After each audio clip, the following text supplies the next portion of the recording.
Bonjour Elaine. Bonjour Hanan, ça va? Ça va très bien. How are you doing? I'm fine, I'm perfect. Good morning, Elaine. Bonjour Hélène. It's good to see you. Same and you here. look always as beautiful as always, you know. Oh, thank you. So what do you have for us today? Qu'est-ce que vous avez pour nous ce matin?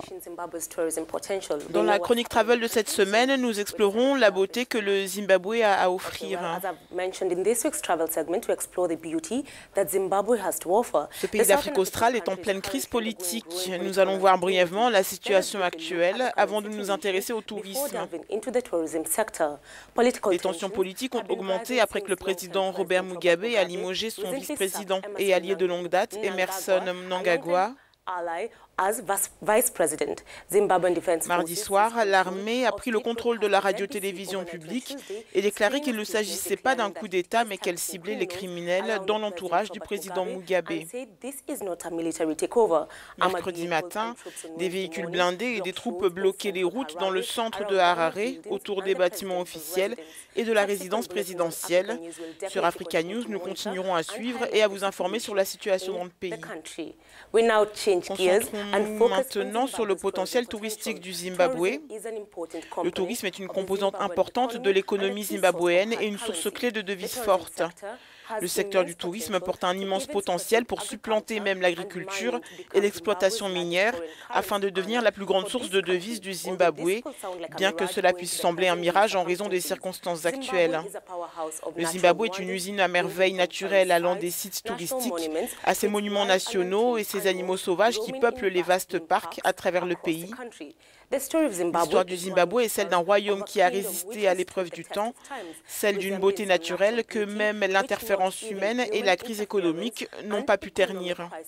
Le rapport sur la compétitivité mondiale du tourisme et du voyage de 2017, compilé par le Forum économique mondial, a confirmé que l'industrie du tourisme est l'un des secteurs économiques les plus puissants du Zimbabwe. Selon ce rapport, le pays a un produit de voyage et de tourisme assez compétitif. Malheureusement, plusieurs facteurs empêchent le secteur de réaliser son potentiel. Alors pourquoi aller au Zimbabwe? Eh bien, le pays se vante d'avoir l'une des 7 merveilles naturelles du monde. Il s'agit de la plus grande étendue d'eau, avec 1700 mètres de largeur et 105 mètres de hauteur. Les chutes sont tout aussi impressionnantes. Du côté zimbabwéen, il y a beaucoup plus de points de vue qu'en Zambie, dont un au-dessus de la cataracte du Diable et 4 face à Main Falls. Victoria Falls est une plaque tournante du tourisme depuis des décennies. Il y a beaucoup d'activités proposées, du saut à l'élastique, de la descente en rappel et du rafting en eau vive à la plongée avec les crocodiles. Regardez.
Outre ces chutes, le Zimbabwe possède certaines des plus grandes réserves de gibier d'Afrique, des stations balnéaires pittoresques et les anciennes ruines du Grand Zimbabwe.